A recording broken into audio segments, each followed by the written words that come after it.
자, 이번에는 만성비염에 대해서 잠깐 얘기해 볼까요? 이 만성비염은 크게 나누면 감염성과 비감염성 비염으로 나눌 수 있습니다. 이 감염성 비염은 말 그대로 바깥에서 어떤 균이 들어와서 우리 코 안에 염증이 생기고 문제를 일으키는 것, 이거를 감염성 비염이라고 합니다. 대표적으로 세균들이 들어올 수 있는데요. 왜 우리 어릴 때 초등학교 입학할 때 보면 콧물 다 찔찔 흘리고, 요즘은 덜하지만 저희 입학할 때는 이렇게 수건 달고 입학하고 막 이랬었거든요.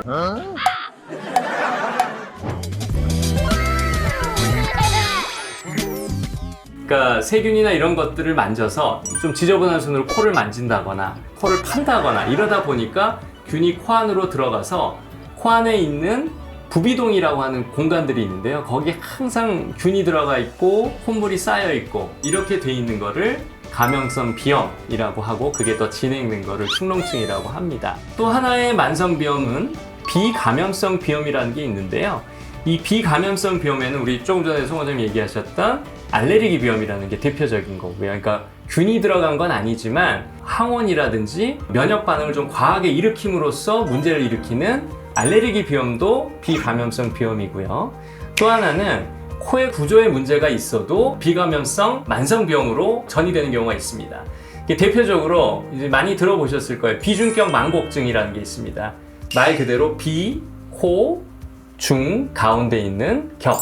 코 가운데 있는 막이 있는데 그게 좀 많이 삐뚤어졌다든지, 또 그 코 양쪽 벽에 있는 비갑계라고 하는 뼈들이 있는데 얘네들이 너무 커졌다거나 뭐 그러면서 공간이 좁아지는 경우가 있습니다.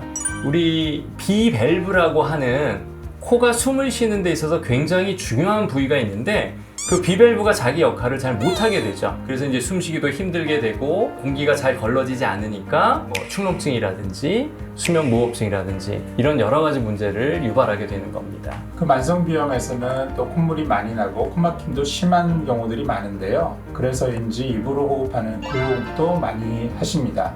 또 방치했다가 나중에 콧물이 계속 뒤로 넘어가는 후비로 증후군이나 만성 부비동염, 눈낭염이나 결막염, 중이염, 인후염 등 여러 가지 합병증 등이 같이 찾아올 수 있죠.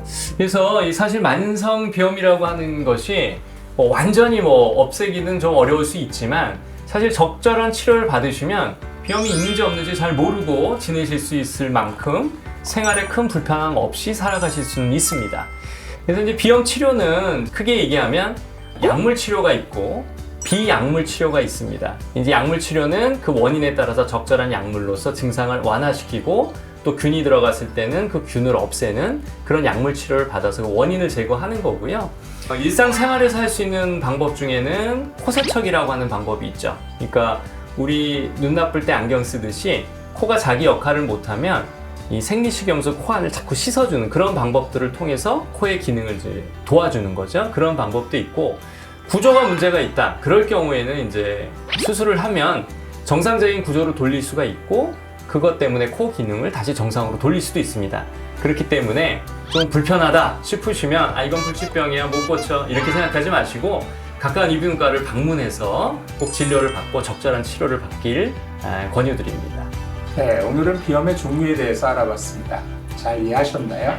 그럼 우린 다음 이 시간에 또 만나요. 안녕.